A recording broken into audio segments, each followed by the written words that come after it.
Graças a paz, meus irmãos. Essa manhã, para os irmãos à noite no STEC, nós vamos tratar sobre um assunto muito interessante, que é a questão do Estado laico.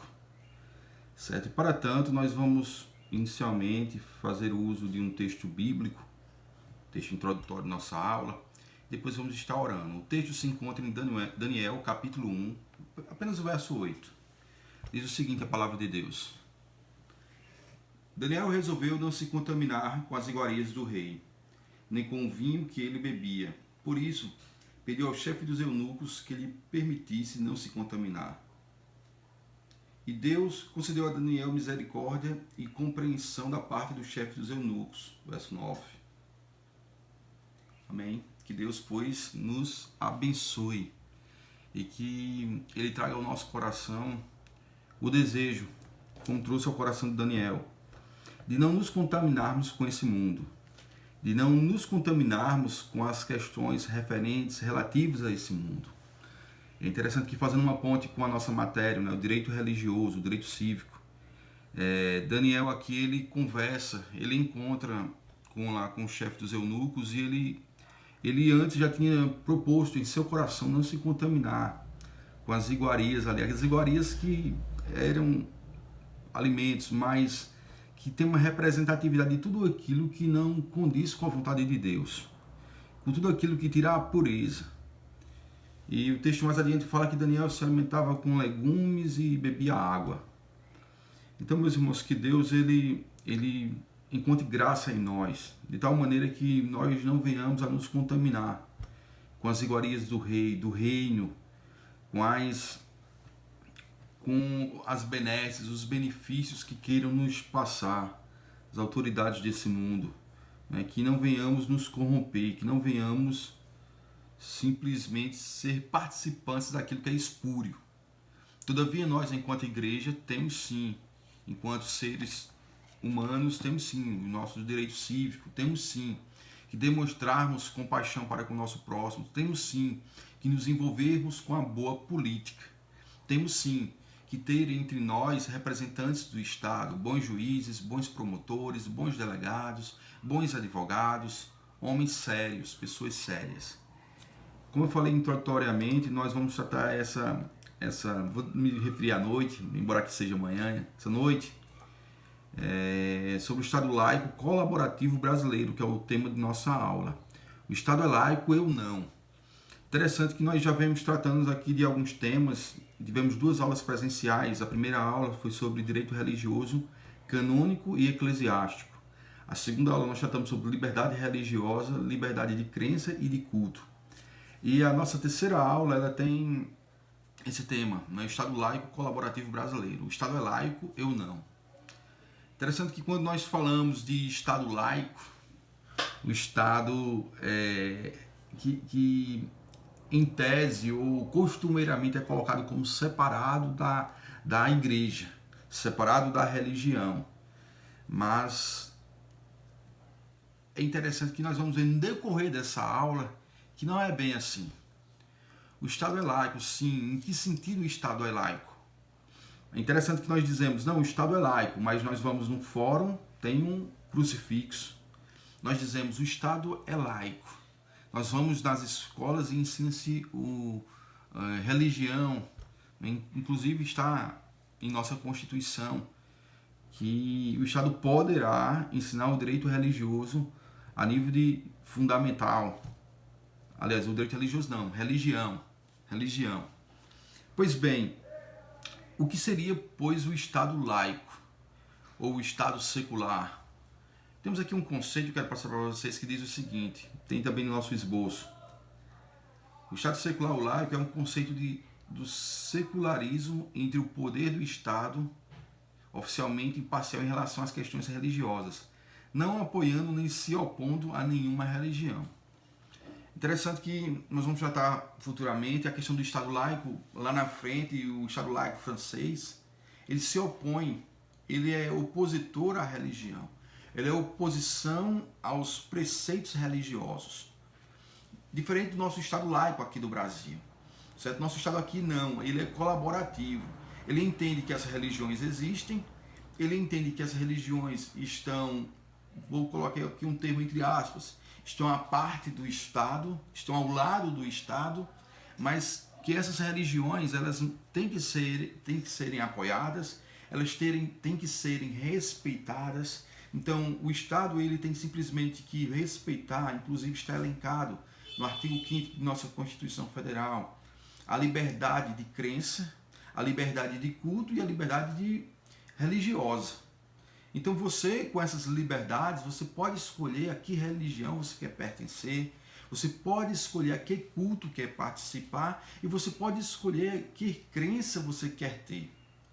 E o Estado ele não pode intervir neste sentido, mas o Estado tem que intervir junto à religião no sentido de produzir os meios adequados para que cada religião expresse a sua forma de fé, expresse a sua forma de culto, expresse a sua forma de liturgia. O Estado ele tem que assegurar isso. Assim como outros direitos e garantias fundamentais. Então, o que não é o Estado laico? O que não seria esse Estado laico? Um professor muito conhecido, inclusive, esteve recentemente, ou está recentemente na mídia, nas exposições políticas do nosso país, a professora Janaína Pascoal. Ela é doutora em Direito e professora da USP, livre docente. Ela diz o seguinte: a equivalência à construção de que o Estado laico é equivalente ao Estado ateu é consequência direta do materialismo marxista, justamente com o fim de padronizar, de controlar os indivíduos, subjugando-os a uma fluida e imprecisa coletividade. Interessante quando ela traz essa definição do que não seria o Estado laico, mas o que seria o Estado laico ateu.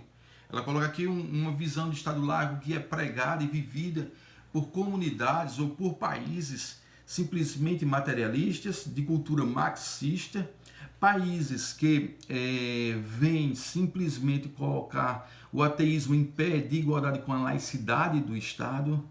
Então, não é um Estado que não intervém, mas é um Estado que toma parte. É um Estado simplesmente que diz não a Deus. É um Estado que diz simplesmente não haverá culto, mas se houver qualquer manifestação de culto, será regrada pelo Estado. O Estado vai dizer que horas começa, que hora termina. O Estado vai dizer qual a natureza da doutrina que deve ser pregada lá dentro deste culto. Inclusive, em muitos desses lugares, por exemplo, a Coreia do Norte, o Estado ele determina que o imperador ele tem que ser objeto de culto. E aí nós nos remetemos lá para Roma antiga, Roma, os Césares, os imperadores, que eles arrogavam para si o serem objeto de culto. Então, o Estado laico, neste sentido, vamos ver adiante também, o Estado laico negativo, certo? O Estado laico negativo, ou de combate, ele simplesmente ele não deve prevalecer, ele não deve simplesmente ter uma vida longa, porque ele lança fora um dos direitos fundamentais da humanidade, que é o direito à liberdade religiosa. O direito simplesmente de expressar a sua crença, aquilo que há de mais íntimo em você enquanto religião. Então essa definição da professora, ela nos coloca de forma precisa o que não seria o Estado laico verdadeiro, ou o que seria uma aberração enquanto Estado laico. E aqui nós temos uma ilustração, vocês estão com a apostila, eu mandei para o grupo, essa ilustração aqui que nos diz o seguinte: o Estado laico é diferente do Estado ateu. O Estado laico é igual a respeito à diversidade religiosa. O mundo é plural. E aqui a gente vê algumas figuras, um índio, um bispo, um padre, um judeu, né? um judeu, no caso, um sacerdote judeu. Então, essas manifestações religiosas têm que ser respeitadas, certo? Aí você poderia me dizer, mas Rosalvo, elas estão certas na sua forma de manifestação, na sua forma de exposição, enquanto teologia, enquanto crença, enquanto doutrina. Não é o nosso mérito. Não é o nosso mérito a questão teológica, não é o nosso mérito a questão da crença, mas nós queremos tratar simplesmente da ideia da laicidade no sentido de liberdade, da intervenção estatal para assegurar essa liberdade de manifestação religiosa. E não para ditar os ramos ou os caminhos que a religião deve tomar, a doutrina que deve seguir. Todas as religiões elas devem ser respeitadas em suas exposições, ok? Então, o que não seria o Estado laico? Não seria o Estado laico simplesmente essa forma impositiva do Estado de dizer em que crê, o Deus a quem devemos seguir e etc. Um terceiro ponto eu quero tratar com vocês da questão de uma classificação. Uma classificação que se dá basicamente em 3 pontos sobre essa forma, como o Estado laico ele se apresenta dentro do contexto do Estado. Certo? E nós temos, para tanto, uma definição de um professor muito conhecido no Brasil, que é o professor José Afonso da Silva, um constitucionalista, e ele aponta simplesmente três classificações. A primeira é a confusão, a segunda a união e a terceira a separação. Na confusão, nós temos como exemplo assim, muito emblemático o Estado teocrático, que nós não sabemos onde começa o Estado, onde termina a religião, ou o Estado e a religião eles simplesmente estão ali amalgamados, estão juntos. Essa manifestação religiosa ou estatal, ela está tão impregnada que nós não podemos discernir.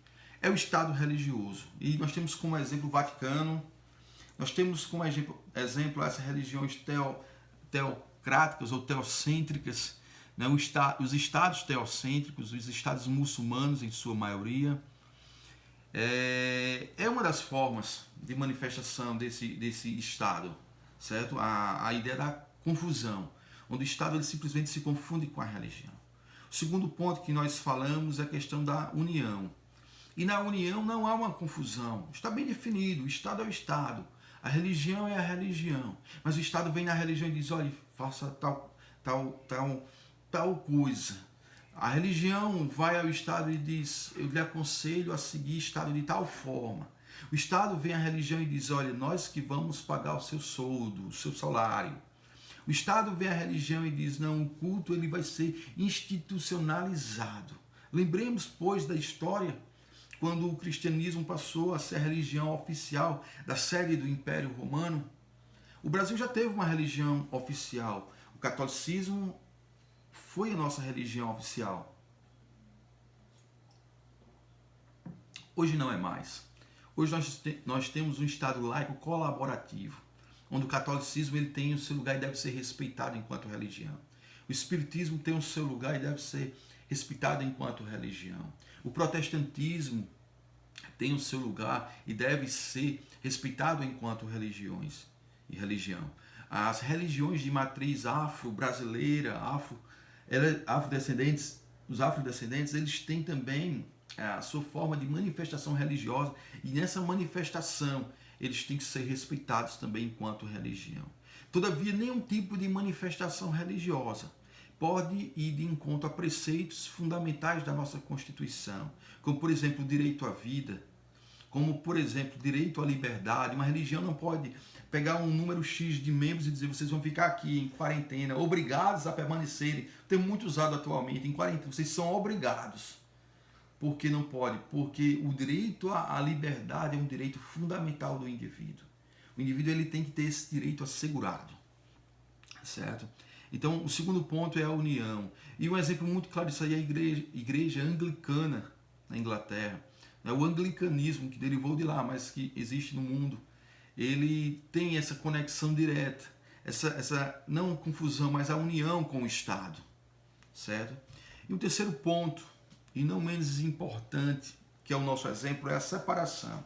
O Estado é o Estado, a igreja é a igreja, o Estado é o Estado, a religião é a religião, e eles não interferem um na natureza do outro, mas a religião ela vive para dar um auxílio à igreja, ao Estado, aliás, e o Estado ele vive para existir, fazer com que exista, defender a religião enquanto elemento essencial no meio da sociedade, elemento de pacificação social, certo? Então nós temos esses 3 exemplos enquanto classificação: a confusão, os estados teocêntricos, como o Vaticano e os estados islâmicos; a união, um exemplo da igreja anglicana, a igreja do Estado; e a separação, nós temos, por exemplo, o Brasil e outros estados que seguem o laicismo colaborativo.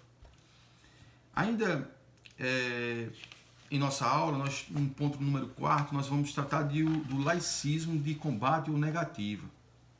E aí eu quero te chamar a atenção para um ponto bem interessante da história do Brasil, que foi a Constituição Polaca, a Constituição de 1937. Né? Não foi outorgada, mas ela foi promulgada por Getúlio Vargas.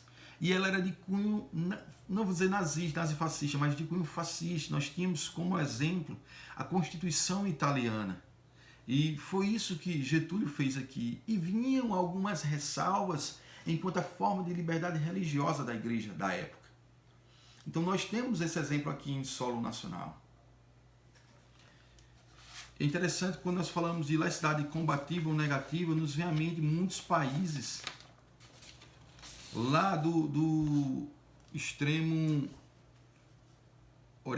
oriente, aliás, da extrema Europa, a exemplo dos países ali de fala, aliás, exemplo da Rússia, da própria União das Repúblicas Sociais Soviéticas, e de países que tinham essa visão à época. Né? Ali é um exemplo claro, assim como a Coreia do Norte hoje, assim como a China, de que o Estado ele vem ditar os contornos em que a religião pode se manifestar. O Estado vem dizer onde a religião deve ou não simplesmente se manifestar. Meus irmãos, esse estado negativo ele é péssimo, não só para o cristianismo, o protestantismo, mas para toda forma de manifestação religiosa e para a própria história da humanidade.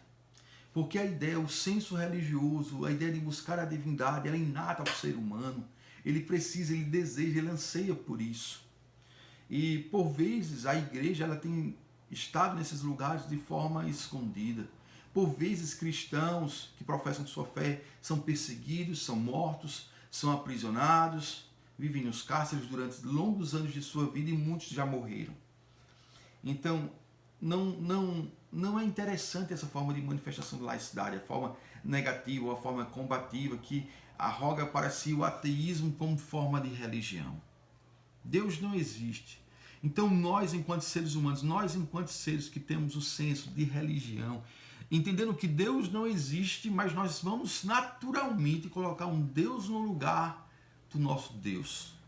Um Deus com D minúsculo no lugar do Deus Todo-Poderoso, o Senhor dos Senhores, o Deus dos deuses, o médico dos médicos, o Deus que se apresentou a Abraão, Isaac e Jacó, o Deus que vinha desde a antiguidade até os dias de hoje.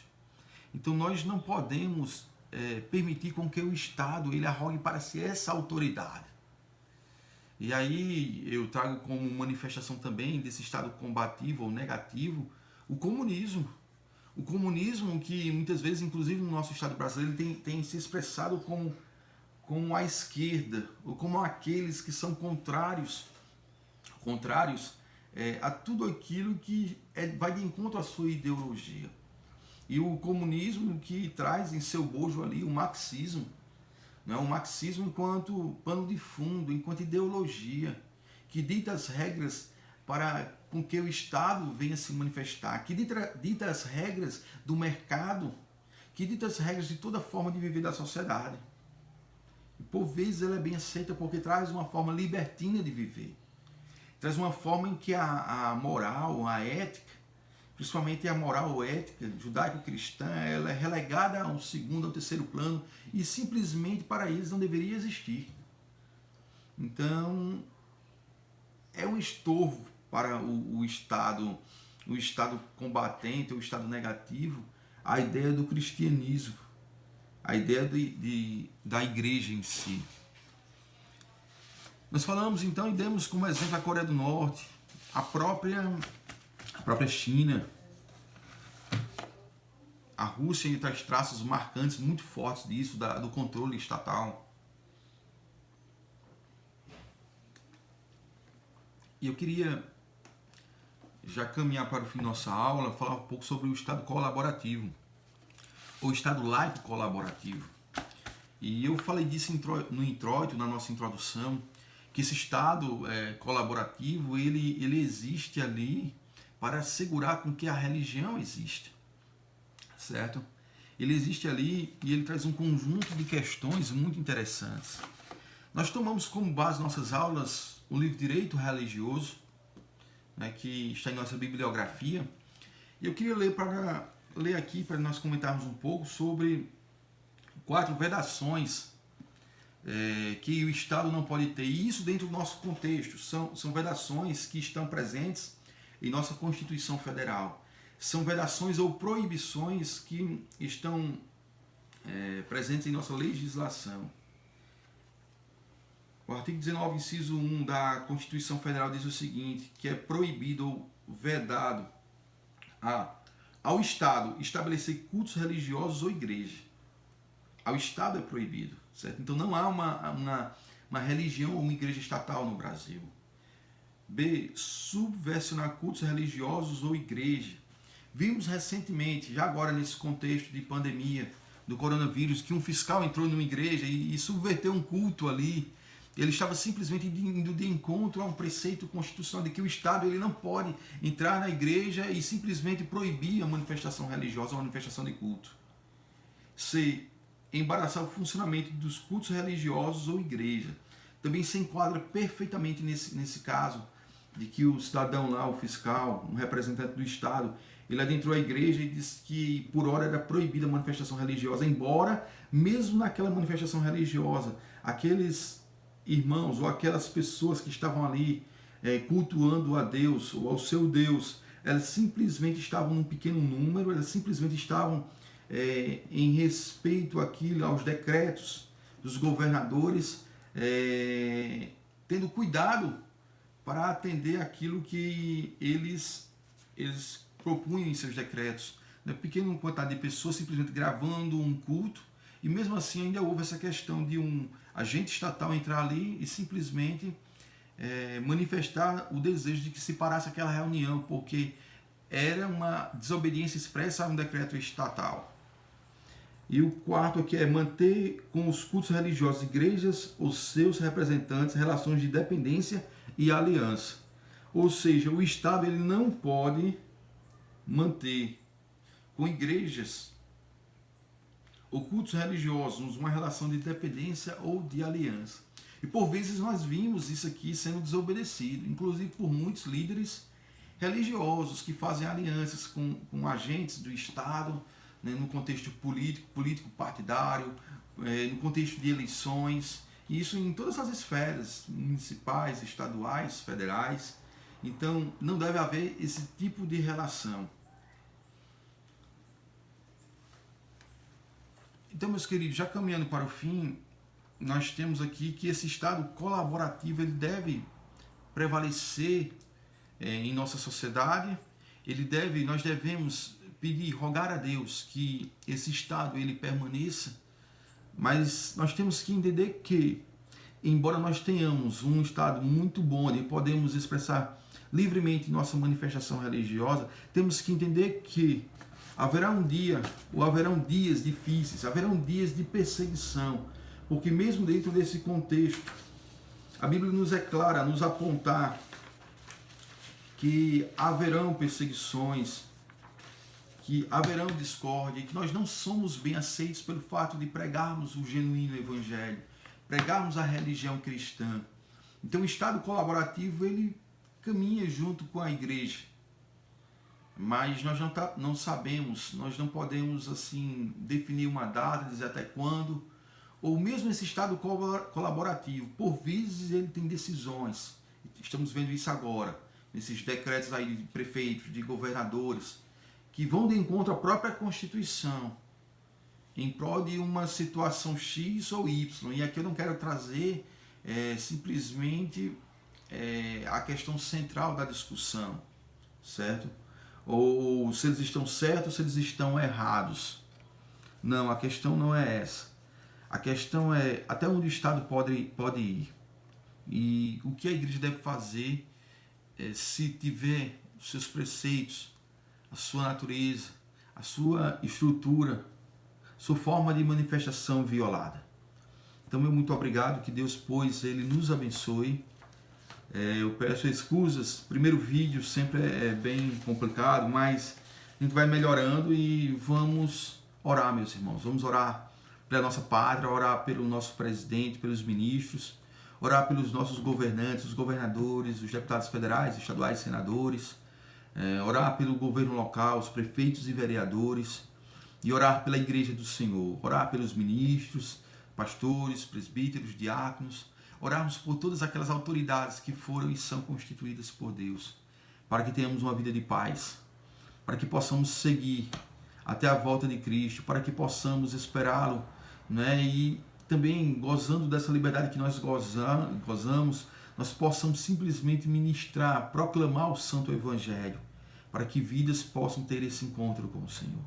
Que Deus, pois, nos abençoe. Continuemos firmes no Senhor